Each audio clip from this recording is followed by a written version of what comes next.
கிறிஸ்துவான சகோதரர்களே, உங்கள் யாவரையும் நம்முடைய யோவாகிய தேவனுடைய நாமத்தினாலும் நம்முடைய ஆண்டவர் இயேசு கிறிஸ்துவின் நாமத்தினாலும் உங்களுக்கு கிருபையும் சமாதானமும் உண்டாவதா என்று வாழ்த்துகிறேன்.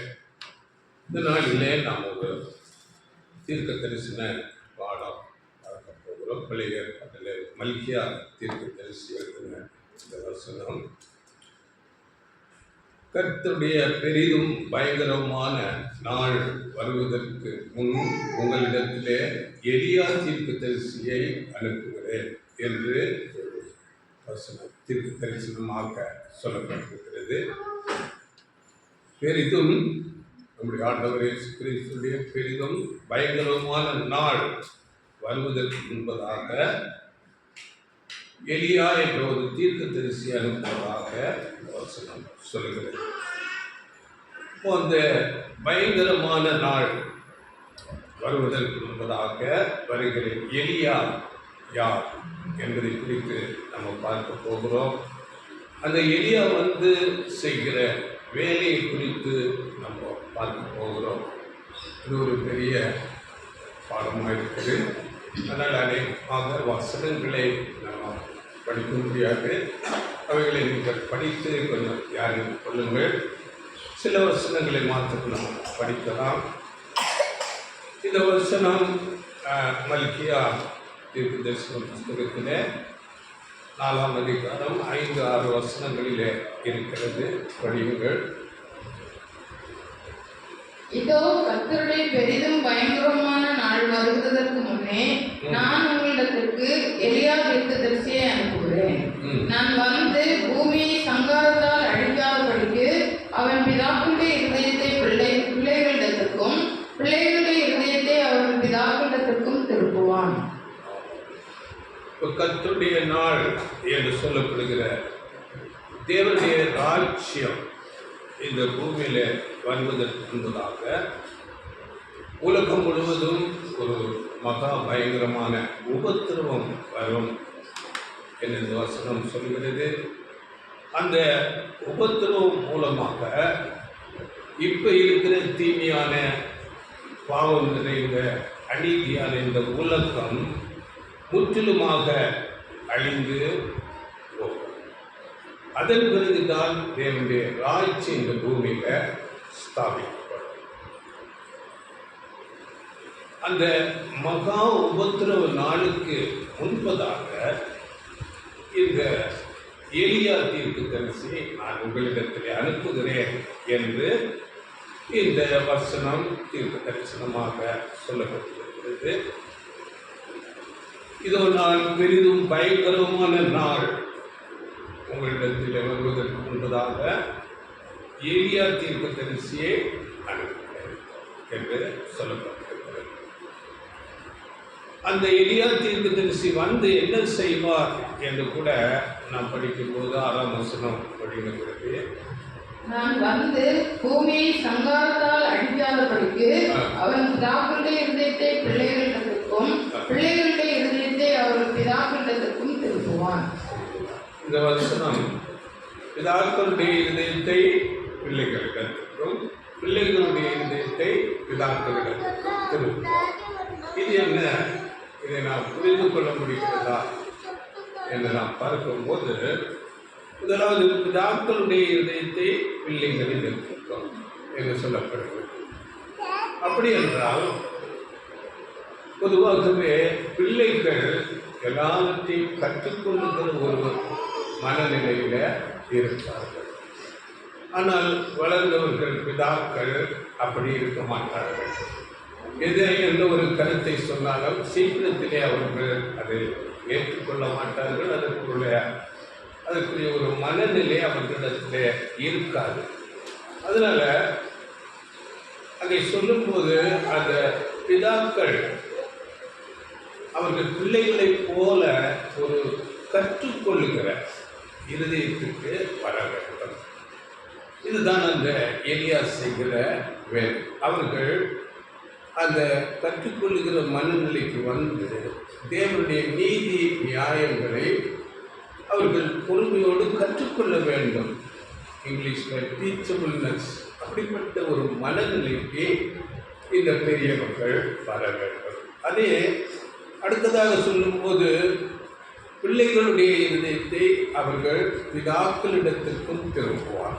அப்படி என்றால் இங்கே பிதாக்கள் என்று சொல்லப்படுகிறது இஸ்ரேல் ஜனங்கள்ல முற்பிதாக்கள் ஆபிரகாம், ஈசாக்கு, யாக்கோபு, மோசே, தாவீது, இன்னும் தானியேல் போன்ற அநேக தீர்க்கதரிசிகள் முற்பிதாக்கள் தேவனுக்கு எப்படிப்பட்ட ஒரு கீழ்ப்படிதலை காண்பித்தார்களோ அப்படியே இப்பொழுது இந்த உலகத்தில் இருக்கிற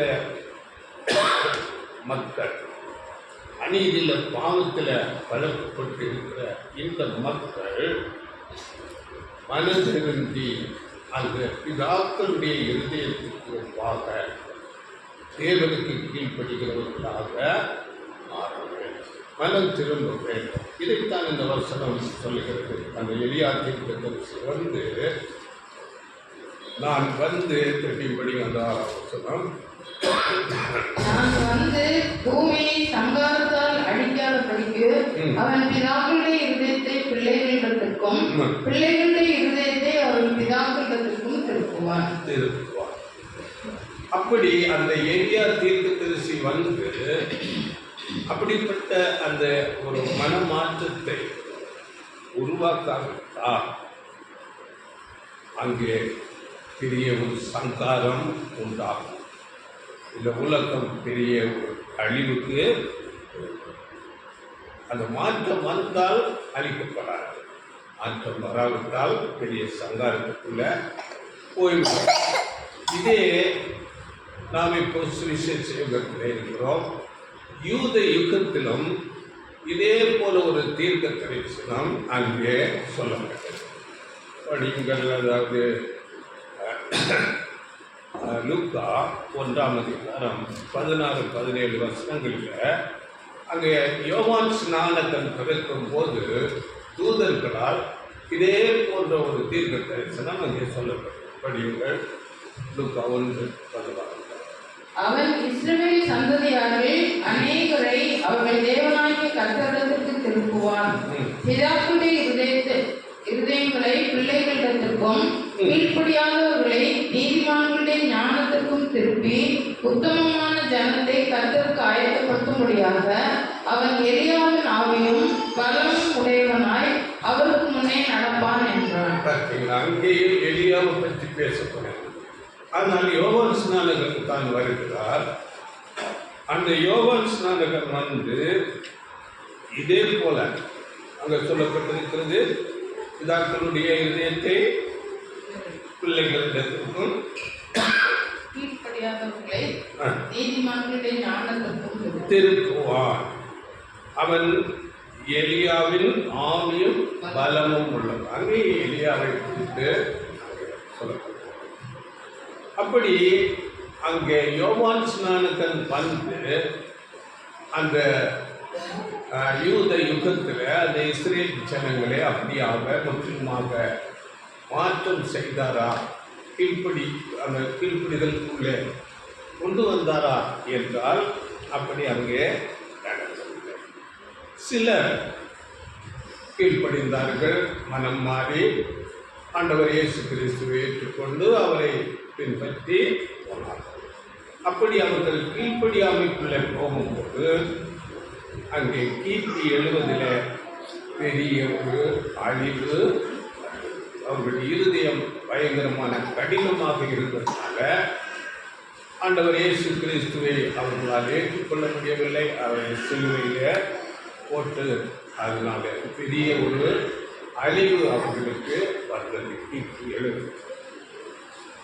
அப்படியே எருசலேம் அந்த முழுவதுமாக பெரிய ஒரு அழிவுக்கு ரோமன் சேனைகளால் அழிக்கப்பட்டது. அநேகர் கொல்லப்பட்டார்கள். அங்கே எல்லா யூதர்களும் சிதறடிக்கப்பட்டு உலக பல நாடுகளுக்கு சிதறடிக்கப்பட்டு போனார்கள். இந்த யூத யுகத்தில் நடந்த அந்த ஒரு காரியம் இந்த சுவிசேஷ யுத்தத்தில் நடப்பதற்கு அது ஒரு முன்னடையாளமாக நிழலாக இருக்கிறது. நாம் அடிக்கடி பேசியிருக்கிறோம். யூத யுகத்துக்கும் இந்த சுவிசேஷ யுகத்துக்கும் அநேக ஒற்றுமைகள், பேரலான காரியங்கள் நடக்கிறதாக இருக்கிறது. அங்கே எலியா பற்றி பேசப்பட்டது.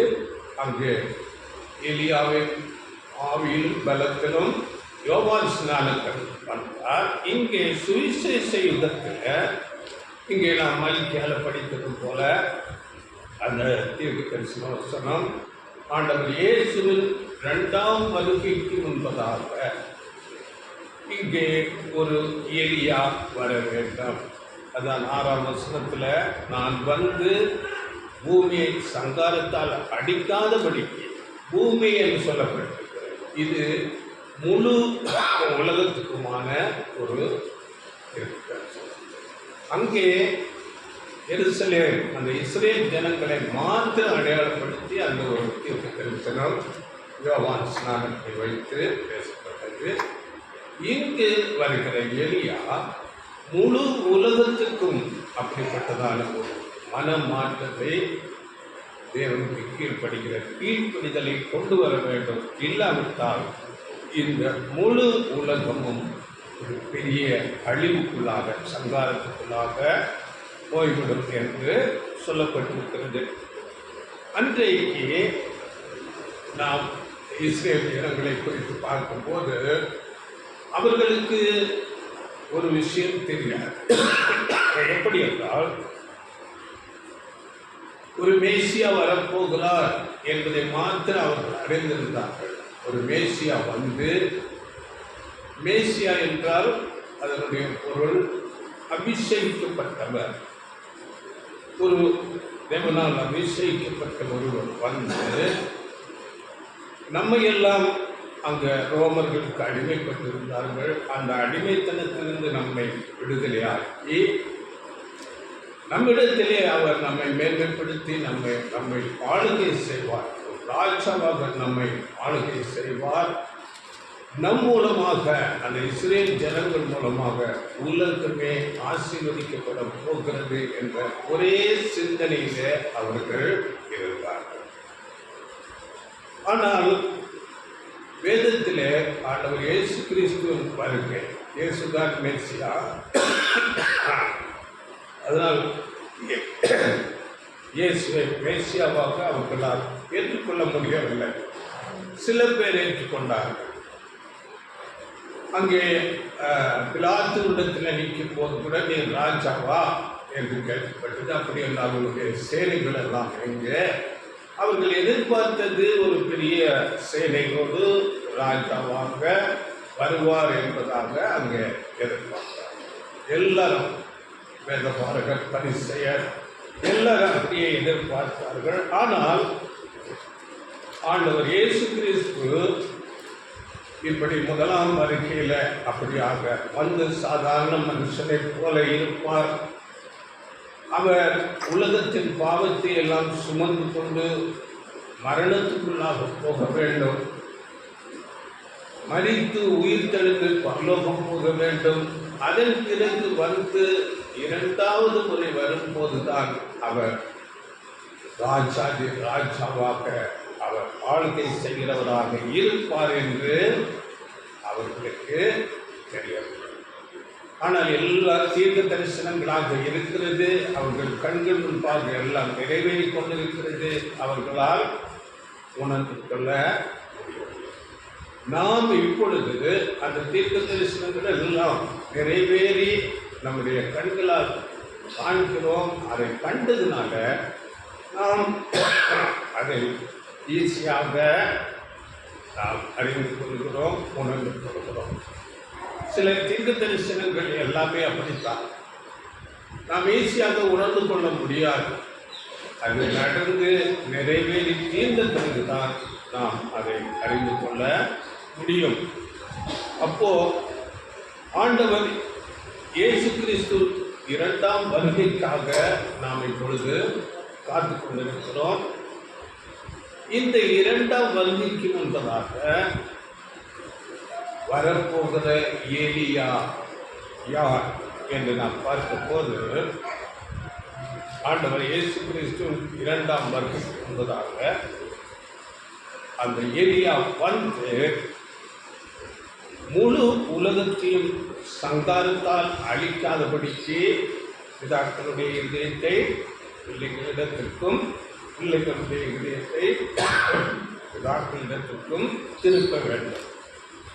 இல்லாவிட்டால் இந்த உலகம் பெரிய ஒரு சங்காரத்துக்குள்ள போய்விடும்.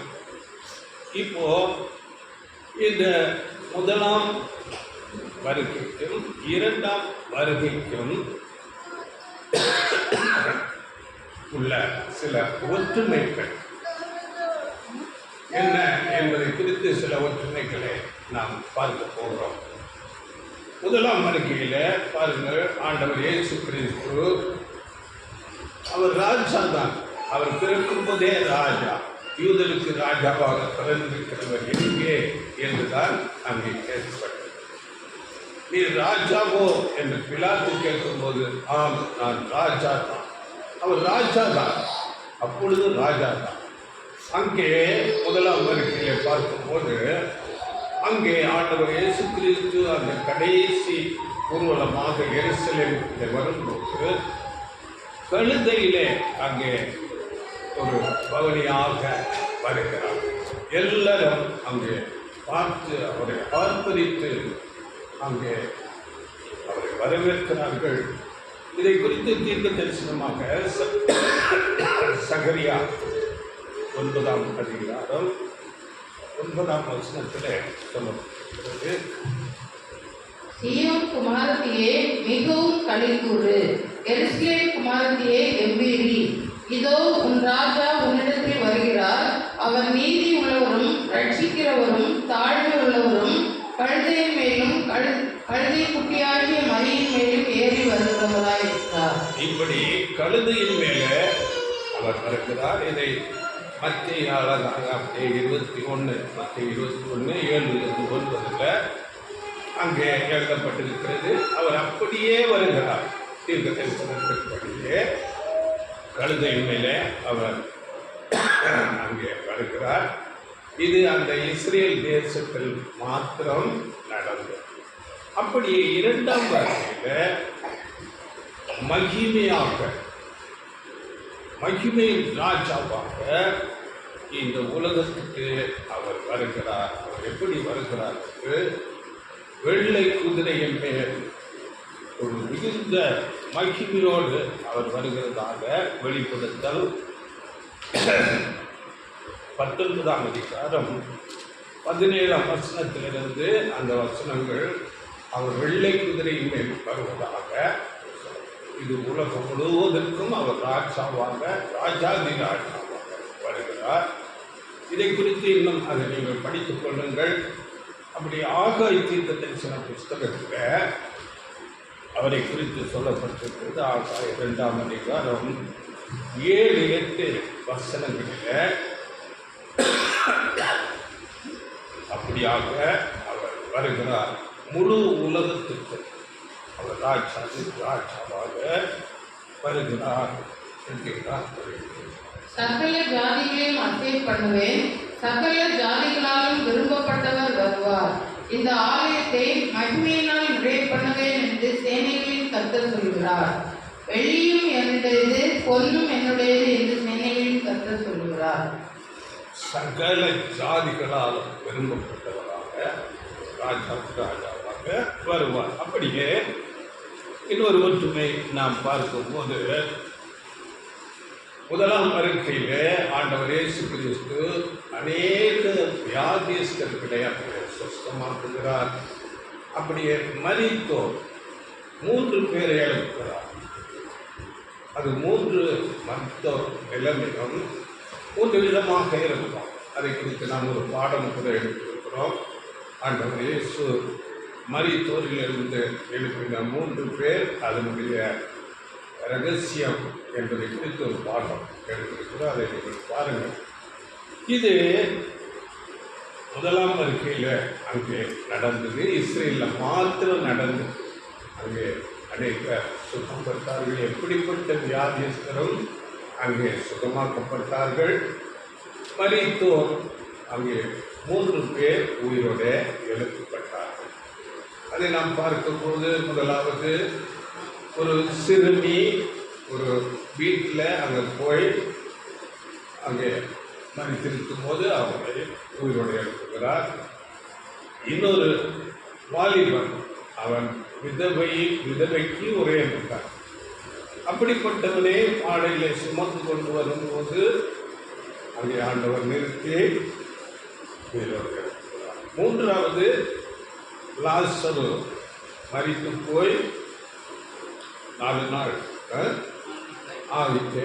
அப்படிப்பட்ட ஒரு சூழ்நிலையில் இது எல்லாம் நாம் அடையாளமாக இது எதற்கு அடையாளப்படுத்துகிறது என்பதை குறித்து நாம் அந்த பாடம் அங்கே தெளிவாக இருக்கிறது. பாருங்கள், இது 2ஆம் வருகையில் முழு உலகத்திலும் எல்லா வியாதியஸ்தர்கள் சுகமாக்கப்படுவார்கள். எந்த ஒரு வியாதிப்பட்டிருக்கிறேன் என்று ஒருவரும் சொல்லுவதில்லை. இதெல்லாம் அங்கே அடையாளமாக நடந்தது. இந்த 2ஆம் வருகை முழு உலகத்திலும் அப்படிப்பட்ட காரியங்கள் நடந்தது. அங்கே 3 பேர் மாத்திரம் உயிரோடு எழுப்பப்பட்டார்கள். இங்கு எல்லா மனுஷரும் மரித்தோர் எல்லாரும் அங்கே உயிரோடு எழுப்பப்படுவார்கள். இதை குறித்து ஒரு வசனம் படிங்க. ஏசாயா 33:24. அங்கே வியாதிப்பட்டிருக்கிறேன் என்று ஒருவரும் ஒருவருக்கு அந்த வியாதியும் அங்கே இருக்காது. வியாதிப்பட்டிருக்கிறேன் என்று நகரவாசிகள் சொல்வதில்லை. அதில் வாசமாயிருக்கிற ஜனத்தின் அக்கிரமம் மன்னிக்கப்பட்டிருக்கும். ஆமாம், ஜனங்களுடைய பாவம் மன்னிக்கப்பட்டிருக்கிறதாக ஒருவருக்கும் அந்த வியாதி இல்லை. இன்னும் அது அநேக வசனங்கள் இருக்கிறது. ஏசாயா 35:5-6 வசனங்களில் நீங்கள் படிக்கும்போது அதை படிக்க வேண்டாம். அங்கே குருடர் இல்லை, செவிடர் இல்லை, அங்கே முடவன் இல்லை, அங்கே ஊமையன் என்று யாரும் இல்லை. உலகமே ஒரு பெரிய செழிப்பு, வனாந்தரம் எல்லாம் புஷ்பத்தை போல் செழிக்கும் என்று அந்த வசனம் ஏசாயா 35ஆம் அதிகாரம் தேவனுடைய ராஜ்யத்தை குறித்து அங்கே பேசப்படுகிறது. இவைகளை நீங்கள் படித்துக் கொள்ளுங்கள். அப்படியாக அங்கே இஸ்ரேல் ஜனங்களிடத்தில் அந்த வியாதியஸ்தர் சொந்தமாக்கப்பட்டது. இந்த முழு உலகத்திலும் தேவனுடைய ராஜ்யத்தில் 2ஆம் வருகையில் வந்து வியாதியஸ்தர்களே இருக்க மாட்டார்கள். எல்லாரும் விடுதலை இருப்பார்கள், சுகத்தோடு இருப்பார்கள். அப்படியே நமக்கு தெரியும், மரித்தோர் எல்லாரும் உயிரோட எழுப்புவார்கள். ஒரு வரிசை, உயிரோடு எழுப்பதிலே ஒரு வரிசை இருக்கிறது. தங்கள் வரிசைகளின்படி எழுப்புவார்கள். இதற்கு அநேக வசனங்கள் இருக்கிறது. 1 கொரிந்தியர் 15:21-22, அப்போஸ்தலர் 24:15, அப்படியே ரோமர் 5:18. ஒரே மனுஷனுடைய மீறுதலினாலே ஆக்கினை தீர்ப்பு வந்தது. ஒரே நீதியினால் எல்லா மனுஷருக்கும் ஜீவனை அளிக்கும் நீதிக்கு உருவான தீர்ப்பு உண்டாயிற்று. ஒரே மனுஷன் என்றால் ஆதாமின் மீறுதலினால் ஆக்கினை மரணம் வந்தது. ஒரே நீதி ஆண்டவர் இயேசு கிறிஸ்துவில் அந்த கீழ்ப்படிதல் நீதியினால எல்லாருக்கும் ஜீவனுக்கு எதுவான தீர்ப்பு வந்தது. இதை குறித்து அநேக வசனங்கள் இருக்கிறது, நீங்கள் படித்துக் கொள்ளுங்கள்.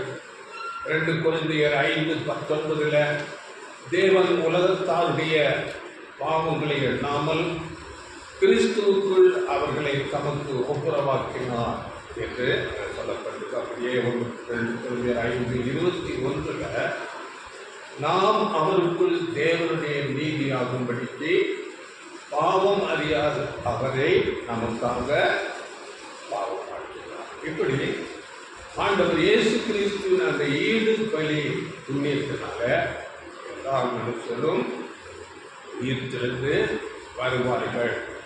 இது ஒரு ஒற்றுமை.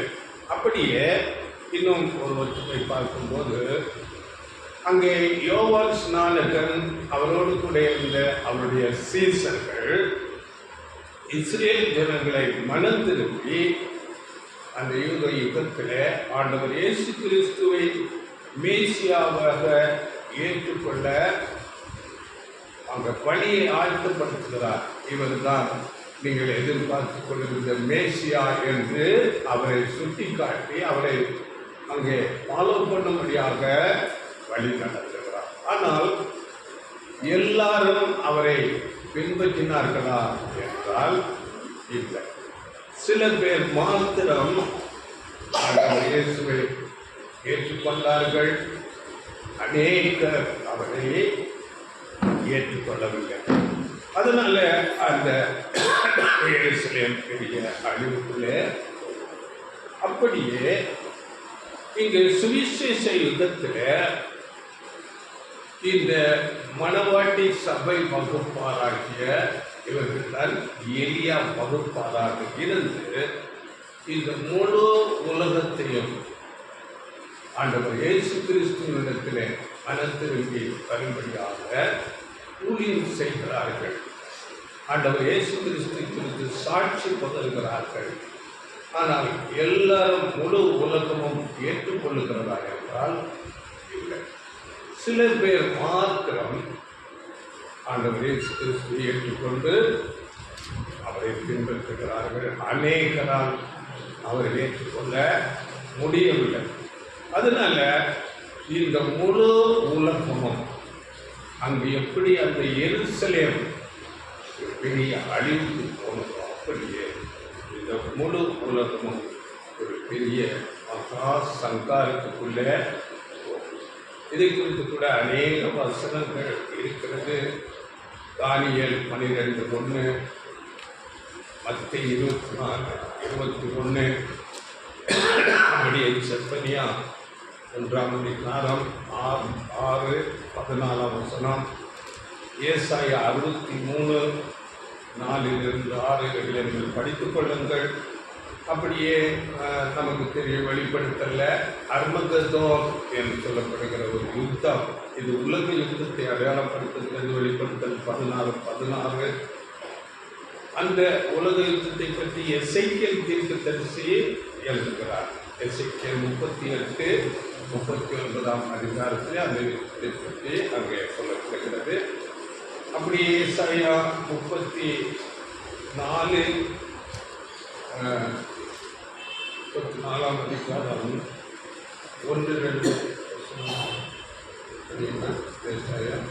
ஜாதிகளே கேட்கிறதற்கு கிட்டி வாருங்கள், ஜனங்களே கவனியுங்கள். பூமியும் அதன் நிறைவும் பூச்சக்கரமும் அதில் உற்பத்தியான யாவும் கேட்க கடவுது. சகல ஜாதிகளின் மேலும் கர்த்தருடைய கடும் கோபமும் அவைகளுடைய சகல சேனைகளின் மேலும் அவருடைய உக்கிரமும் மூடுகிறது. அவர்களை சங்காரத்துக்கு நியமித்து கொலைக்கு ஒப்புக் கொடுக்கிறார். சொல்லப்பட்டு 1-2 அப்படி 8ஆம் வசனம். அது கர்த்தர் பழி வாங்கும் நாள், சீயோனுடைய வழக்கு நிமித்தம் பதிலளிக்கும் வருஷம். அதே இன்னொரு வசனம் கூட படிக்கிறது. ஏசாயா 66:15-16 ஏசாயா. இதோ தம்முடைய கோபத்தை உக்கிரமாகவும் தம்முடைய கடிந்து கொள்ளுதலை அக்கினி ஜுவாலையாகவும் செலுத்த கர்த்தர் அக்கினியோடும் வருவார். பெருங்காற்றை போன்ற தம்முடைய ரதங்களோடும் வருவார். கர்த்தர் அக்கினியாலும் தமது பட்டயத்தாலும் மாம்சமான எல்லாரோடும் வழக்காடுவார். கர்த்தரால் கொலை உண்டவர்கள் அநேகராய் இருப்பார்கள். மாம்சமான எல்லாரோடும் வழக்காடுவார். அப்படிப்பட்ட மகா பயங்கரமானது இந்த அழிவுகள் வருகிறதாக இருக்கிறது. இதை குறித்து இன்னும் சகரியா தீர்க்கதரிசி சகரியா 12ஆம் அதிகாரம் 14ஆம் அதிகாரம் இல்லை நாம் படிக்கிறோம். இப்படி இந்த எலியா தீர்க்கதரிசி வந்து தேவனை குறித்த சாட்சி பகரும்போது, ஆண்டவர் இயேசு கிறிஸ்துவை பற்றிய சாட்சிகளை பகரும்போது அவர்கள் ஏற்றுக்கொள்ளாததுனால, ஏற்றுக்கொண்டு மனம் திரும்பாததுனால இப்படிப்பட்ட பெரிய ஆபத்து காலம், பெரிய அழிவு வருகிறதா இருக்கிறது. இந்த ஒரு பெரிய அழிவு வந்த பிறகுதான் தேவனுடைய ராஜ்யம் என்ற பூமியில வருகிறதா இருக்கிறது. அதனால இந்த தீமை நிறைந்த உலகம் அழிக்கப்பட வேண்டும். அது பெரிய அழிவுக்குள்ளாக அந்த அழிவிலிருந்து திருப்பி வரும்போதுதான் ஜனங்கள் அப்படிப்பட்ட ஒரு மனநிலைக்கு கற்றுக்கொள்கிற தேவனுடைய வார்த்தைக்கு கீழ்ப்படுகிற ஒரு மனநிலைக்கு வருவார்கள். ஏனென்றால் அவர்கள் இன்றைக்கு வசதி வாய்ப்புகளோடு இருக்கும்போது தேவனையே மறந்து விடுகிறார்கள். தேவனை தேவையில்லை.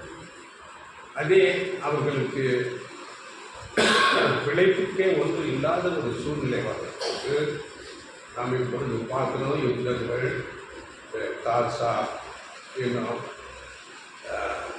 உக்ரைன் போன்ற இந்த தேசத்தில் பெரிய பெரிய பெரிய ஜனங்கள், வசதி வாய்ப்புகளோடு இருந்த ஜனங்கள் அங்கே யுத்தம் நடக்கும்போது அவர்கள் உயிர் தப்ப வேறு வேறு தேசங்களுக்கு ஓடி போகிறார்கள். ஜீவன் மாத்திரம் போதும் என்ற ஒரு நிலை. அப்பொழுது அவர்களுடைய கையிருப்பு எல்லாமே வீணாக போயிடும். அப்போ தேவனுடைய வார்த்தைகளை கேட்கும்படியான ஒரு மனநிலைக்கு வருவார். தேவ நீதியை அவர்கள் கேட்டு அங்கே கற்று கீழ்ப்படிவார்கள். அப்போ இந்த எளிய வகுப்பாராக இருக்கிறவர்கள் அவர்களை போதித்து நீதியில வழிநடத்துவார்கள்.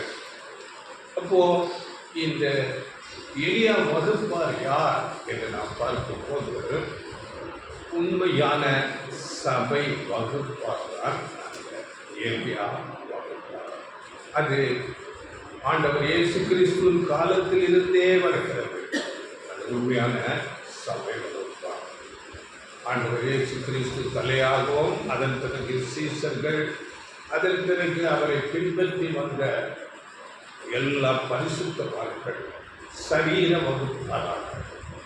இவர்கள் தான் அந்த எலியா வகுப்பார். அங்கே தேவனுடைய ராஜ்யத்திலே வரும்போது ஆண்டவர் இயேசு கிறிஸ்து ராஜாவாகவும் இந்த எலியா வகுப்பார் உண்மையுள்ள சபை வகுப்பார் ராஜாக்களாகவும் அங்கே இருந்து இந்த ஜனங்களை, உலக ஜனங்களை இப்பொழுது கீழ்ப்படியாமல் இருக்கிற அந்த ஜனங்கள் எல்லாம் உயிர்த்தெழுந்து வரும்போது அவர்களை நீதியிலே போதித்து வழிநடத்தி பின்படிய செய்வார்கள். இதை குறித்து வசனங்கள் இருக்கிறது, நீங்கள் படித்துக் கொள்ளுங்கள். தானியேல் 7ஆம் அதிகாரம் 27ஆம் வசனம், அந்த ஒரு வசனம் மற்றும் படிங்கள். தானியேல் 2ஆம் அதிகாரம் 44. அங்கே கையினால் கேட்கப்படாத அந்த ராஜாக்களின் நாட்களிலே பரலோகத்தின் தேவன் என்றென்றைக்கும் அழியாத ஒரு ராஜ்யத்தை எழுப்பப்படுவார். அந்த ராஜ்யம் வேறு ஜனத்துக்கு விடப்படுவதில்லை.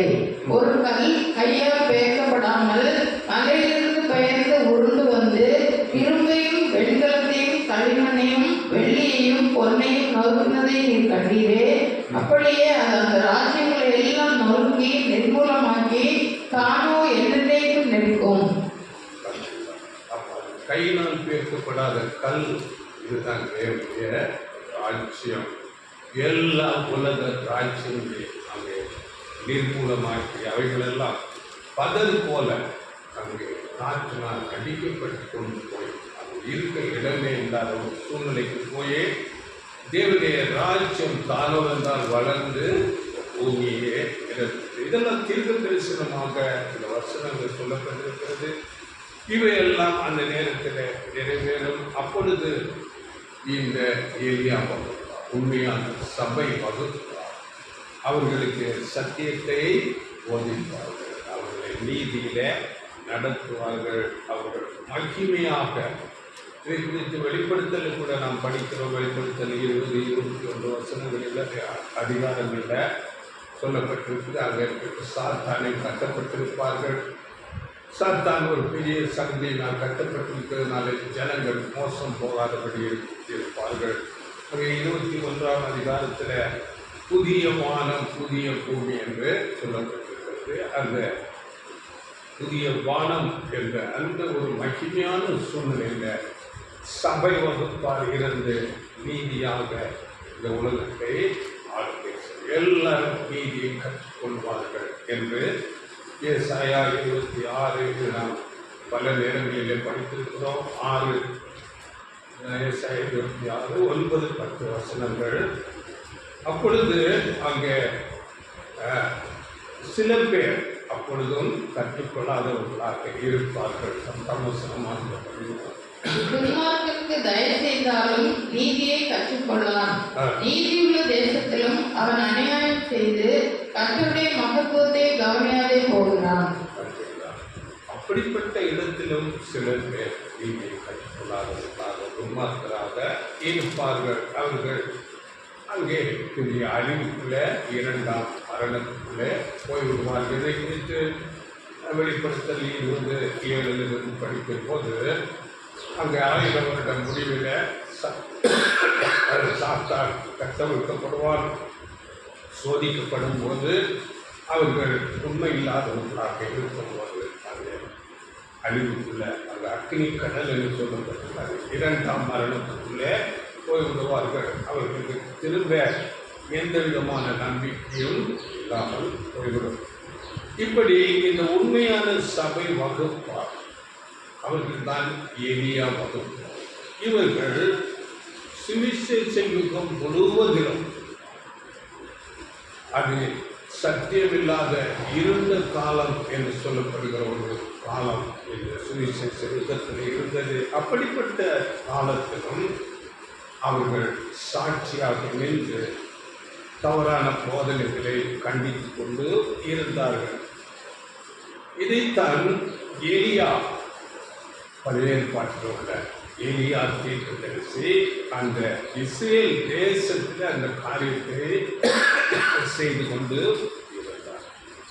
எலியாவின் வாழ்க்கை அங்கே பழைய ஏற்பாட்டில் இஸ்ரேல் மக்களிடத்தில் எப்படி இருந்ததோ அது ஒரு அடையாளமாக இந்த சுவிசேஷ யுகத்தில் உண்மையான சபை வகுப்பார் அவர்களுடைய வாழ்க்கை அந்த எலியா வகுப்பார் அந்த பழைய பாட்டு எலியாவுக்கு ஒத்து போகிறதாக. இதை குறித்து கூட சில காரியங்களை நாம் பார்க்கலாம். அந்த எலியா அன்றைக்கு இஸ்ரேல் ஜனங்களிடத்தில் அங்கே இருக்கும்போது அந்த இஸ்ரேல் ஜனங்கள் உண்மையான தேவனை விட்டு பாகால் என்ற தெய்வத்தை வணங்கி விக்கிரக வணக்கத்துக்குள்ளே போய்விட்டார்கள். அப்பொழுது எலியா தேவனுக்கு சாட்சியாக அங்கே இருக்கிறார், நீதியை பிரசங்கிக்கிறார். அப்படி தேவனுக்கு சாட்சியாக இவர் நிற்கும்போது அங்கே இவர் அநேக உபத்திரவத்துக்குள்ளாக வனாந்தரத்துக்கு போய்விட்டார் என்று அங்கே சொல்லப்படுகிறது. 1 ராஜாக்கள் இந்த வசனத்தை நீங்கள் படித்துக் கொள்ளுங்கள். 17ஆம் அதிகாரம் 3 வசனம். அவர் அநேக உபத்திரவங்களினால வனாந்தரத்துக்கு போயிட்டார். வனாந்தரத்திலும் அங்கே அவர்களுக்கு அந்த தீர்க்கதரிசிக்கு போஜனம் தேவனால் காட்டம் மூலமாக போஷிக்கப்படுகிறது, இதை குறித்து பேசப்படுகிறது. அப்படியே பாருங்கள், இந்த சுவிசேஷ யுகத்திலும் கூட உண்மையான சபை தேவனுடைய நீதியின் சத்தியத்தை விரும்பி தேவனுக்கு எப்பொழுதும் சாட்சியாக இருப்பதனால அவர்கள் உபத்திரவத்துக்குள்ளே போனார்கள். அங்கே ஆண்டவர் இயேசு கிறிஸ்துவுக்கு பிறகு அப்போஸ்தலர்கள் முதலாவது அந்த யூதர்களால் துன்புறுத்தப்படுகிறார். அதன் பிறகு 1ஆம் 2ஆம் நூற்றாண்டுகளில் நாம் பார்க்கும்போது அங்கே ரோமர்களால் துன்புறுத்தப்படுகிறார்கள். அப்படியே அதன் பிறகு வரும்போது 3ஆம் நூற்றாண்டுகளில் கடந்து வரும்போது அங்கே ரோம பேரரசர் கான்ஸ்டன்டைன் என்பவர் கிறிஸ்தவ மதத்தை ஏற்றுக்கொள்கிறார். கிறிஸ்தவ மதத்தை ஏற்றுக்கொண்டு அங்கே 313 கிபி 313 கிறிஸ்தவர்களை துன்புறுத்தக்கூடாது என்ற ஒரு சட்டத்தை கொண்டு வருகிறார். மாத்திரமல்ல, அந்த கிறிஸ்தவ மதம் அந்த ரோமர்களுடைய ஒரு அரசாங்க மதமாக அங்கீகரிக்கப்படுகிறது. அதனால அந்த கிறிஸ்தவ மதத்துக்கு ஒரு அந்தஸ்து அங்கே வருகிறது. பெரிய ஆலயங்கள் கட்டப்படுகிறது, பெரிய வளர்ச்சி அங்கே அடைகிறது. அதனால அங்கே ரோம அரசாங்கத்தினுடைய ஒரு உதவி இருக்கிறதுனால அந்த ரோமர்கள் விக்கிரக வணக்கத்தில் இருக்கிற அந்த புறச்சாதி மக்கள் எல்லாரும் கிறிஸ்தவர்கள் என்ற போர்வையில் அவர்கள் கிறிஸ்தவர்களாக வருகிறார்கள். ஏனென்றால் அநேக சலுகைகளை பெற்றுக்கொள்ளும்படியாகவும் அந்தஸ்துக்காகவும் அவர்கள் பின்பற்றி வந்த அநேக அந்த மூட பழக்க வழக்கங்கள், பொய்யான தவறான போதனைகள் எல்லாம் இங்கே சபைக்குள்ளே கொண்டு வருகிறார். அதில் ரோம அரசின் ஆதரவு இருந்ததுனால அதில் இருக்கிற சபையில் இருக்கிற மூப்பர்கள், பிஷப் போன்றவர்களுக்கு ஒரு பெரிய அங்கீகாரம் இருக்கிறது. அந்த பதவிக்கு அங்கே போட்டி வருகிறது. உண்மை இல்லாதவர்கள் அந்த பதவிகளிலே வருகிறார்கள். இப்படியாக சபை அங்கே தவறான போதனைகளுக்குள்ளாக இந்த நேரத்தில் அங்கே சத்தியத்துக்காக நிற்கிற இந்த ஏலியா உண்மையான சபை வகுப்பார் அவர்களுக்கு எதிராக இருக்கிறார். சத்தியத்துக்காக நிற்கிறார்கள். அங்கே சத்தியத்துக்காக அவர்கள் நிற்கும் போது இந்த பொய்யான போதனைகளோடு இருக்கிற இந்த வகுப்பார் இவர்கள் அவர்களை எதிர்க்கிறார்கள். எதிர்க்கும் போது அவர்கள் அங்கே எலியா எப்படி வனாந்தரத்துக்கு போய்விட்டாரோ அப்படியே இவர்கள் வனாந்தரம் போன்ற உபத்திரவத்திலே போய்விடுகிறார்கள். இதை குறித்து வெளிப்படுத்தல நமக்கு படிக்கலாம். வெளிப்படுத்தல் 12ஆம் அதிகாரம் 6ஆம் வசனம். ஸ்திரீயானவள் வனாந்தரத்துக்கு ஓடி போனாள். அங்கே 1260 நாளளவும் அவளை போஷிப்பதற்காக தேவனால் ஆயத்தமாக்கப்பட்ட இடம் அவளுக்கு உண்டாயிருந்தது. ஸ்திரீயானவள் வனாந்தரத்துக்கு, ஸ்திரீயானவள் என்றால் சபையை குறித்து உண்மையான சபை வகுப்பார். வனாந்தர நிலைக்கு அங்கே எலியா எப்படி போனாரோ அப்படியே அங்கேயும் வனாந்தரத்தில் அங்கே காகத்தினால் போஷிக்கப்பட்டார். இங்கே தேவன் ஆகாரத்தை, சத்திய ஆகாரத்தை கொடுக்கிறார். அப்படியே வெளிப்படுத்தல் 17ஆம் அதிகாரம் 5-6 வசனங்களில் அங்கே பொய்யான சபை ஒரு பேசிக் அடையாளமாக சொல்லப்பட்டிருக்கிறது. அநேகரை அங்கே கொலை செய்வதாக சொல்லப்பட்டிருக்கிறீர்கள். மேலும் ரகசியம் மகா பாபிலோன் வேசிகளுக்கும் பூமியில் உள்ள அருவருப்புகளுக்கும் தாய் என்னும் நாமம் அவள் நெத்தியில் எழுதியிருந்தது. அந்த ஸ்திரீ பரிசுத்தவான்களின் ரத்தத்தினாலும் இயேசுவினுடைய சாட்சிகளின் ரத்தத்தினாலும் வெறி கொண்டிருக்கிறதை கண்டேன். அவளை கண்டு நான் மிகவும் ஆச்சரியப்பட்டேன். பரிசுத்தவான்களை கொலை செய்தார்கள். அப்போது பொய்யான சபை அநேகரை உபத்திரவுக்குள்ளாக்கி கொலை செய்திருக்கிறார். அங்கு எப்படி அந்த இஸ்ரேல் தேசத்தில் எலியாவுக்கு விரோதமாக, அந்த எலியாவுக்கு விரோதமாக அந்த இஸ்ரேல் ராஜா ஆகாப், அவருடைய மனைவி எசபேல், இவர்கள் சேர்ந்து அந்த உண்மையான எலியா தேவனுடைய மனுஷனுக்கு எதிராக அவர்கள் எழுதி அவரை உபத்திரவத்துக்குள்ளாகி கொலை செய்ய தேடினார்கள். அப்படியே இந்த சுவிசேஷ யுகத்தில் ரோம பேரரசோடு சேர்ந்து கொண்டு இந்த பொய்யான சபை, பொய் போதனைகளால் உள்ள சபை, கோப்பசி என்று சொல்லப்படுகிற பெயர் சபை அமைப்பு அங்கே ரோம கவர்மெண்டோட சேர்ந்து கொண்டு இந்த உண்மையான சத்தியத்துக்காக நிற்கிற உண்மை சபை வகுப்பாக ஒவ்வொருத்தருக்குள்ளே கொண்டு போகப்பட்டார்.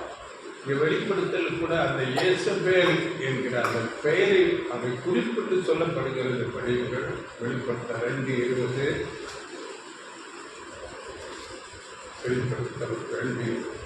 ஆகியும் உன் பேரில் எனக்கு குறைவுண்டு, என்னவெனில் தன்னை தீர்க்கதரிசி என்று சொல்லுகிற இயேசபேல் என்னும் ஸ்திரீயானவள் என்னுடைய ஊழியக்காரர் வேசித்தனம் பண்ணவும் விக்கிரகங்களுக்கு படைத்தவைகளை புசிக்கவும் அவர்களுக்கு போதித்து அவர்களை வஞ்சிக்கும்படி நீ அவருக்கு இடம் கொடுக்கிறாய். இயேசபேல் என்ற ஒரு பெயர், அந்த ஒரு ஆவி அங்கே பழைய ஏற்பாட்டில் இஸ்ரேலுக்கு அந்த பாகாலத்திற்கு தரிசனங்களுக்கு உதவி செய்து அந்த எலியாவை எப்படி அந்த இயேசபேல் அந்த ஆகாப் ராஜாவுடைய அதிகாரத்திலே இருந்து தொற்றுப்படுத்தலாம். அப்படியே இங்கே பேர் கிறிஸ்தவ சபைகள் போக்கு மார்க்கத்தால் உண்மையான சபை வகுப்பாரை அநேக உபத்திரவத்துக்குள்ளே கொண்டு போனார்கள்.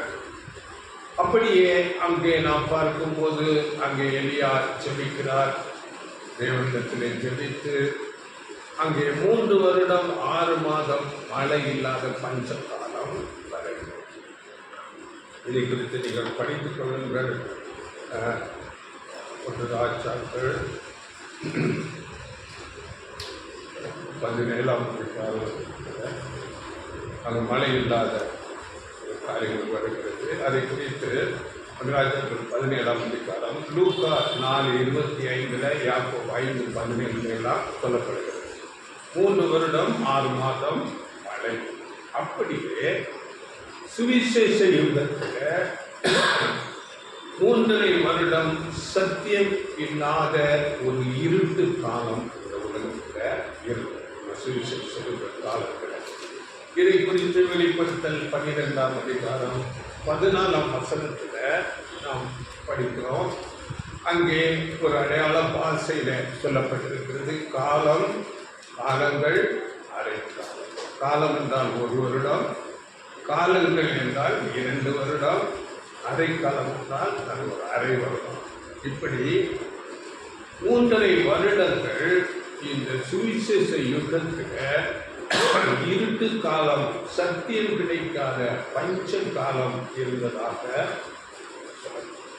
இதை நாள் கணக்கில் கூட வெளிப்படுத்தல் 12:6 1260 நாள் என்று சொல்லப்படும். அப்படியே மாதம் கணக்கில் வெளிப்படுத்தல் 13:5 42 மாதம் என்று சொல்லப்படும். இது இந்த நாள், மாதம் இவையெல்லாம் இஸ்ரேல் அவர்களுடைய கணக்குப்படி ஒரு மாதம் என்பது 30 நாள், ஒரு வருடம் 360.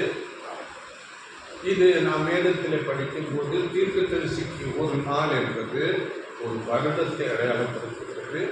அப்படி 1260 வருடங்கள் சத்தியம் இல்லாத இருட்டு காலம் சுவிசேஷ யுகத்தில் இருந்தது. இந்த நாட்களில் கூட உண்மையான சபை சத்தியத்தை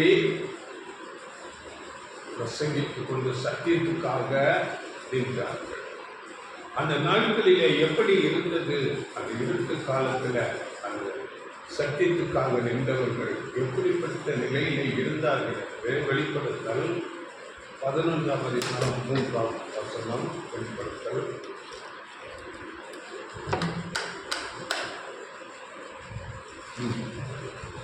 என்னுடைய 2 சாட்சிகளும் 2 வஸ்திரம் உடுத்திக் கொண்டிருக்கிறவர்களாய் 1260 நாளளவும் தீர்க்க தரிசனம் சொல்லும்படி அவர்களுக்கு அதிகாரம் கொடுப்பேன். 1260 நாளளவும் 2 சாட்சிகள் என்றால் பழைய படுத்துடைய வேதம் சத்தியத்தை பின்பற்றுகிற அந்த மக்கள் 2 வஸ்திரம் ஒரு கடினமான ஒரு சூழ்நிலையில் இருந்தார்கள். இது ஆமோஸ் தீர்க்கதரிசி சொல்லப்பட்ட வசனம் அங்கே நிறைவேறுகிறது. வசனம் கிடைக்காத பஞ்ச காலம் ஆமோஸ் 8:11 நீங்கள் படித்துக் கொள்ளுங்கள். இது அங்கே நிறைவேறுவதாக. இப்படி 3.5 வருடம் அங்கே எப்படி எளிய காலத்தில் மழை இல்லாத லிட்டரலாக மழை இல்லை, பஞ்சம். இங்கே ஆவிக்குரிய காரியமாக சத்தியம் இல்லாத ஒரு பஞ்சம் காலம். அதன் பிறகு அந்த 3.5 வருடத்துக்கு பிறகு எலியா தீர்க்கதரிசி வெளியே வருகிறார். வந்து அங்கே ஒரு பெரிய ஒரு சீர்திருத்தத்தை பண்ணுகிறார். அங்கே தீர்க்கதரிசிகளை எல்லாம் வெட்டி போடுகிறார். கர்த்தரே தேவன் என்று அங்கே காண்பித்து ஜனங்கள் ஒரு உண்மையான தேவனை அறிந்து கொள்கிற இதை குறித்து 1 ராஜாக்கள் 18ஆம் அதிகாரம் 17 நீங்கள் படித்துக் கொள்ளுங்கள். நிகழ்ந்த காரியங்கள் சொல்லப்படுது. 38, 35 மாற்றம் படியுங்கள். எடுத்தீங்களா? அப்போ அங்கே உண்மையான தேவன் யார் என்று அங்கே நிரூபிக்கப்படுகிறார். அந்த பெரும் மழை அங்கே பெய்தது போல சுவிசேஷ யுகத்தில் இந்த 1160 வருடங்கள் முடிந்த பிறகு பெருமழை, வேதாகம பெருமழை பெய்தது. மார்ட்டின் லூதர் என்ற ஒரு மனுஷர் அங்கே எழும்புகிறார். அங்கு அநேக அவர்களுடைய தவறுகளை எடுத்து சுட்டி காட்டி அங்கே அநேக ஒரு சீர்திருத்தங்களை செய்கிறார். அவரோடு கூட சேர்ந்த அநேக எளியா வகுப்பார் எழுதி வேதத்தை அங்கே மொழிபெயர்க்காதபடி வைத்திருந்தார்கள். அதை மொழிபெயர்க்கிறார்கள். மொழிபெயர்த்து அநேக ஆங்கிலத்தில் வேறு வேறு மொழிகளிலே அங்கே டிரான்ஸ்லேட் பண்ணி அங்கே அச்சிடப்பட்டு உலகம் முழுவதிலும் அங்கே அனுப்பப்பட்டது. அங்கே பெருமழை எப்படி வந்ததோ அப்படி அங்கே வேதாகம பெருமழை வந்து உலகம் முழுவதிலும் அந்த வேதம் சென்றது. இது ஒரு ஒற்றுமையாக இருக்கிறது. ஆனாலும் பாருங்கள், அங்கே பெருமழை வந்தது, எல்லாரும் சந்தோஷப்பட்டார்கள். ஆனாலும் அந்த எசபேலினுடைய மனதிலே மாற்றமும் வரவில்லை. அங்கே எலியாவை கொன்று போட வேண்டும் என்று அங்கே சபதம் எடுத்துக்கொண்டு அவனை மீண்டும் துரத்துகிறார். இது 1 ராஜாக்கள் 19ஆம் அதிகாரத்தில் அங்கே சொல்லப்பட்டிருக்கிறது. 1-2 வசனங்கள். எலியா செய்த எல்லாவற்றையும் அவன் தீர்க்கதரிசிகள் எல்லாரையும் பட்டயத்தினால் கொண்டு போட்ட செய்தி அனைத்தையும் ஆகாப் எசபேலுக்கு அறிவித்தான். அப்பொழுது எசபேல் எலியாவிடத்தில் ஆள் அனுப்பி அவர்களில் ஒவ்வொருவருடைய பிராணனுக்கு செய்யப்பட்டது போல நான் நாளை இந்நேரத்தில் ஒரு பிராணனுக்கு செய்யாதே போனால் தேவர்கள் அதற்கு சரியாகவும் அதற்கு அதிகமாக எனக்கு செய்யப்படவில்லை என்று சொல்ல சொன்னார். அப்படி அங்கே பெருமழை பெய்தது, செழிப்பு வந்தது. ஆனாலும் எசபேலுடைய மனதில் எந்த ஒரு மாற்றமும் எலியாவை துன்புறுத்தி கொண்டே கொலை செய்யும்படியாக. அப்படியே இங்கே வேதாகம பெருமழை வந்தது. ஆனாலும் இந்த சுவிசேஷ யுகத்தில் எலியா வகுப்பார், உண்மையான சத்தியத்தை பின்பற்றுகிற வகுப்பாரை இந்த போப்பு மார்க்கம், ரோமன் கத்தோலிக்க அமைப்பு, புரொட்டஸ்டன்ட் அமைப்புகள் உண்மையான சத்தியத்தை பின்பற்றுகிறவர்களை உபத்திரவத்திலே கொண்டு போனார்கள். அப்படி இவர்கள் ஒரு வனாந்தர வாழ்க்கை வாழ்கிறவர்களாக உண்மையான சபை வகுப்பார் எப்போதும் அப்படிப்பட்ட ஒரு வனாந்தர நிலையில இருந்தார்கள். அங்கே நாம் பார்க்கும்போது இஸ்ரேலில் அப்படிப்பட்ட எலியா வனாந்தரத்துக்கு ஓடிப்போய் அதன் பிறகு அவருடைய ஊழியங்கள் அங்கே முடிவுக்கு வருகிறது. அவர் ஒரு சுழல் காற்றில அங்கே எடுத்துக்கொள்ளப்படுகிறார். இந்த சுழல் காற்று எதை அடையாளப்படுத்துகிறது என்றால், இங்கே சுவிசேஷ யுகத்தில் இந்த உண்மையான சபை வகுப்பாராகிய ஏலியா அவருடைய ஊழியங்கள் முடியும் போது இங்கே பெரும் யுத்தங்கள் ஏற்படுகிறதாய் இருக்கிறது. அவருடைய ஊழியம் ஒரு காலகட்டத்தில் முடிவுக்கு வருது. அங்கே எலியாவுக்கு எப்படி முடிவுக்கு வந்ததோ அப்படியே இங்கே பாருங்கள், உண்மையான சபை வகுப்பாருடைய ஒரு ஊழியம் முடிவுக்கு வரும். மத்திய 25ஆம் அதிகாரம் 10ஆம் வசனத்தில் மணவாளன் வந்துவிட்டார், ஆயத்தமாயிருந்தவர்கள் அவரோடு கூட கல்யாணம் வீட்டுக்குள் பிரவேசித்தார்கள், கதவும் அடைக்கப்பட்டது என்று இந்த உண்மையான சபை வகுப்பாருடைய ஒரு ஊழியம் முடிவுக்கு வருகிறது. இதெல்லாம் தேவன் பாருங்கள் எவ்வளவு ஒரு அழகாக திட்டமிட்டு அங்கே எலியா எப்படி அவருடைய வாழ்க்கையில் நடந்ததோ அப்படியே இந்த சுவிசேஷ யுகம் முழுவதிலும் இங்கே உண்மையான சபை எலியாவை அடையாளப்படுத்தி அவருடைய வாழ்க்கைக்கு ஒத்து இருக்கும்படியாக தேவன் சகலத்தை திட்டமிட்டு இவைகளை அங்கே ஏற்படுத்தி நிறைவேற்றிக் கொண்டு இருக்கிறார். இது சர்வ வல்லமையுள்ள தேவனால் செய்யப்படுகிற ஒரு காரியமாக இருக்கிறது. இவைகளை நாம் உணர்ந்து கொள்ள வேண்டும். இவைகளெல்லாம் முற்காலங்களிலே ரகசியமாக இருந்தது, இப்பொழுது இவைகள் முடிவு காலங்களிலே வெளிப்படுகிறது. நாம் தானியல்ல படித்திருக்கிறோம். 12 அறிவு பெருகி போகும், மிகவும் தேடி ஆராய்ந்து பார்க்கும்போது இந்த ரகசியங்கள் எல்லாம் வெளிப்படுகிறதா இருக்கிறது. ஆனாலும் இது எல்லாருக்கும் புரிந்து கொள்ள முடியாது. 10ஆம் வசனத்தில் நாம் படிக்கும் போது ஞானவான்கள் மாத்திரமே உணர்ந்து கொள்வார்கள், துன்மார்களோ உணராது இருப்பார்கள். இந்த எலியா வகுப்பார் என்று நாம் பார்க்கும்போது உண்மையான சபை வகுப்பார் தான் எலியா. இவர்களுடைய ஊழியத்தினால இந்த உலக ஜனங்களோ அல்லது பொய்யான பேர் கிறிஸ்தவ சபைகளோ அவர்களுக்கு எந்த விதமான மாற்றமும் வரவில்லை. அதனால இந்த உலகம் ஒரு மகா உபத்திரவமான நிலைக்கு அழிவுக்குள்ளாக,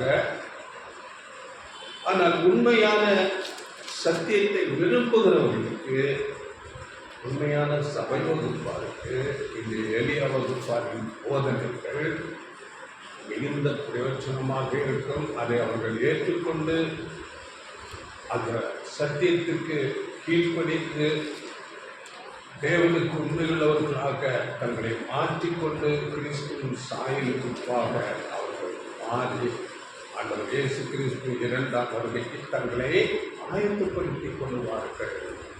அதில் உண்மையுள்ள மக்களுக்கு மாத்திரமே இந்த சத்தியங்கள் அது அவர்கள் எடுத்துக்கொள்ளும் விதமாக அவர்கள் இருப்பார்கள், மற்றவர்கள் உணராது இருப்பார்கள். அதனால இந்த உபத்திரவம் குறித்து நாம் பார்க்கும்போது மகா உபத்திரவம் உலகம் முழுவதிலும் பெரிய அழிவுகள், யுத்தங்கள், பஞ்சங்கள், கொள்ளை நோய்கள், ஒருவரை ஒருவர் விரோதிக்கிற காரியங்கள், இப்படியாக பலவிதமான தீமைகள் மூலமாக இந்த உலகம் அழிவுக்குள்ளே போகும். இதை குறித்து அநேக வசனங்கள் இருக்கிறது, நீங்கள் படித்துக் கொள்ளுங்கள். எரேமியா 25:29 நீங்கள் படித்துக் கொள்ளுங்கள்.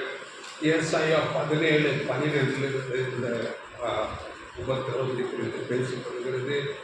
அப்படியே எரேமியா 30ஆம் அதிகாரம் இதை மாத்திரம் படிக்கும்போது எரேமியா 30, 23, 24.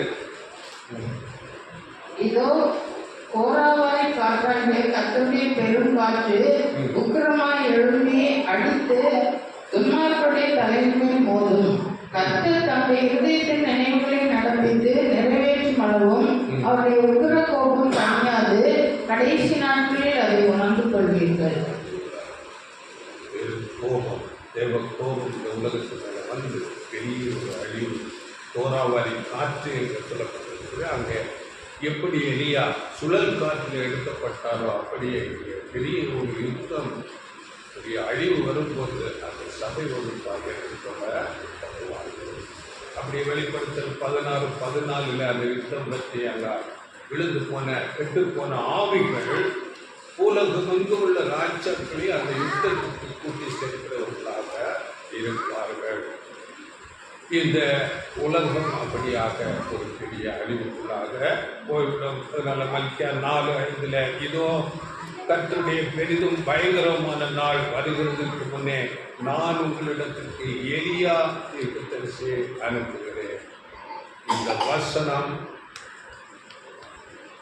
உண்மையான சபை வகுப்பாரை இப்போ இந்த சுவிசேஷ யுக முடிவில் அது யாரை அடையாளப்படுத்துகிறது என்றால் இந்த பாத அங்கங்கள் என்று சொல்லப்படுகிற கடைசி நாட்களில் இருக்கிற சபை. இதற்கு கூட ஒரு வசனம் இருக்கிறது, ஏசாயா 52:7.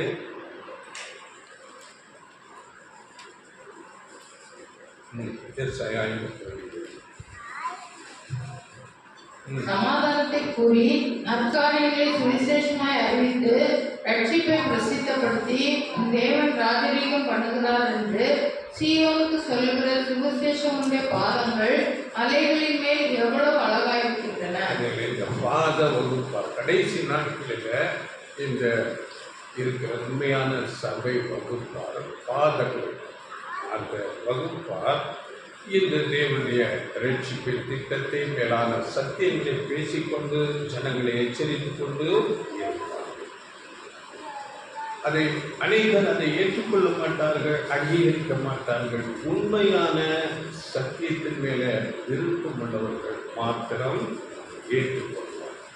அந்த உலகத்தான பேர் கிறிஸ்தவ சபை அதை ஏற்றுக்கொள்வதற்கு முடியாது. எப்படி அங்க யூத யுகத்தில் அங்க நடந்ததோ அப்படியே இந்த சுவிசேஷ யுகம் முடிவிலும் சிலர் அதை ஏற்றுக்கொண்டு அது மேலான ஒரு ரட்சிப்புக்கு வருவார்கள். மற்றவர்கள் பெரிய அழிவுக்குள்ளாக போய்விடுவார்கள். இந்த உண்மையான சபை வகுப்பார் அது நிறைவு அடையும் வரையிலும், அது பூரணம் ஆகிறது வரையிலும் இந்த உலகம் அழிவுக்கு வராது. அதை குறித்து மாத்திர ஒரு வசனம் படி வெளிப்படுத்தல் 7ஆம் அதிகாரம் 1, 2, 3 வசனங்கள்.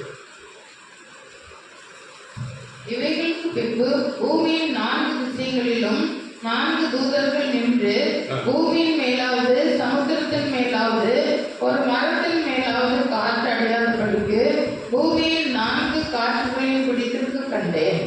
ஜீவனுள்ள தேவனுடைய முத்திரை கோலை உடைய வேறொரு தூதன் சூரியன் உதிக்கும் திசையிலிருந்து ஏறுவதை கண்டேன். அவன் பூமியையும் சமுத்திரத்தையும் சேதப்படுத்துவதற்கு அதிகாரம் பெற்ற அந்த 4 தூதரையும் நோக்கி, நாம் நமது தேவனுடைய ஊழியக்காரரின் நெற்றிகளில் முத்திரை போட்டு தீர்மளவும் பூமியையும் சமுத்திரத்தையும் மரங்களையும் சேதப்படுத்தாதீர்கள் என்று மகா சத்தமிட்டு கூப்பிட்டான். பூமியின் மீது காற்று அடியாதபடி, காற்று யுத்தத்தை அடையாளப்படுத்துகிறதாக இருக்கிறது. இங்கே 4 காற்றுகள் என்று சொல்லப்படுகிறது. இது நமக்கு தெரியும்.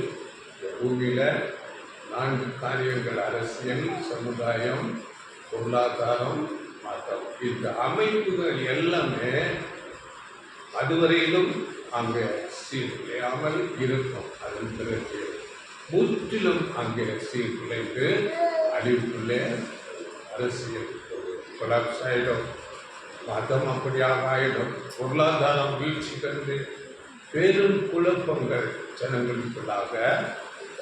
இப்படி பெரிய அழிவுக்குள்ள அது சபை வகுப்பார் தேர்வு ஆன பிறகு அது அழிவுக்குள்ளாக போய்விடும். அதன் பிறகு தேவனுடைய ராஜ்யம் இந்த பூமியில ஸ்தாபிக்கப்படும்.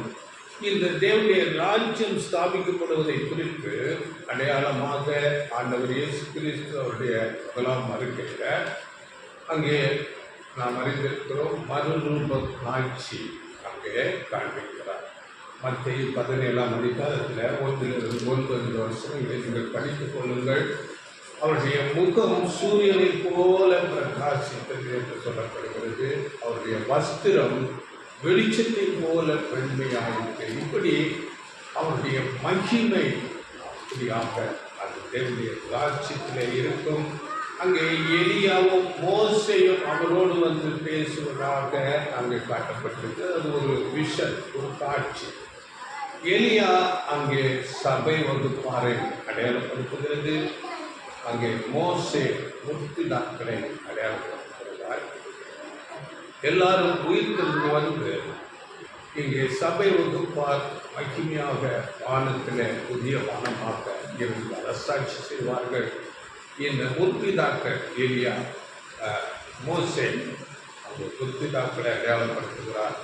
அவர்கள் வந்து இந்த பூமியில லிட்டரலாக இருந்து மனுஷர்களாக இருந்து பிரபுக்களாக எல்லா ஜனங்களையும் கட்டுப்படுத்தி சீர் செய்து ஆளுக்கையை செய்வார்கள். இது சங்கீதம் 45:16 அங்கே சொல்லப்பட்டிருக்கிறது. இவைகளை நீங்கள் படித்துக் கொள்ளுங்கள். நான் முடித்து போகிறேன். இது இந்த ஒரு விஷனை குறித்து அப்போஸ்தலன் பேதுரு இதை பார்த்து அதன் பிறகு அவர் தன்னுடைய ஊழிய நாட்களிலே அங்கே எழுதுகிறார். நிருபமாக எழுதும் போது அதை மாத்திரம் படியுங்கள். 2 பேதுரு 1ஆம் அதிகாரம் 16-18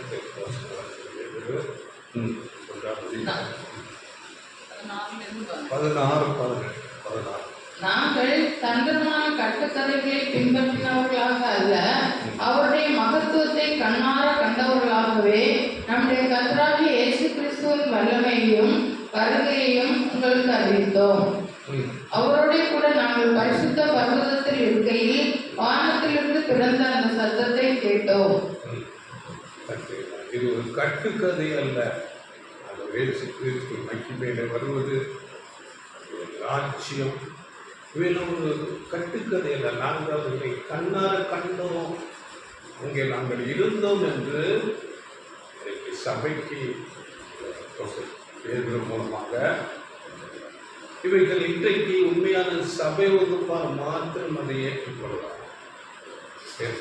சபை ஏற்றுக்கொள்வதில்லை, உலகம் அதை ஏற்றுக்கொள்வது. அதனால எலியா, இந்த உண்மையான எலியா எப்போதும் தேவனுக்கு சாட்சியாக சத்தியத்துக்கு கீழ்ப்படிந்து சத்தியத்தை உறுதியாக சொல்லிக்கொண்டு உலகத்தின் ஜனங்களுடைய தவறுகளை, சபையின் தவறுகளை எச்சரித்துக் கொண்டு இருப்பாங்க. ஆனால் அநேக உபத்திரவங்களுக்காக இப்படி இந்த உண்மையான சபை உறுப்பார் ஆண்டவர் இயேசு கிறிஸ்து முதற்கொண்டு போஸ்தலர்கள் அதற்கு பின்வந்த எல்லாருமே அப்படிப்பட்ட உபத்திரவங்களுக்குள்ளே சென்று அவர்கள் தங்கள் வாழ்க்கையை முடித்துக் கொள்ளுகிறார்கள்.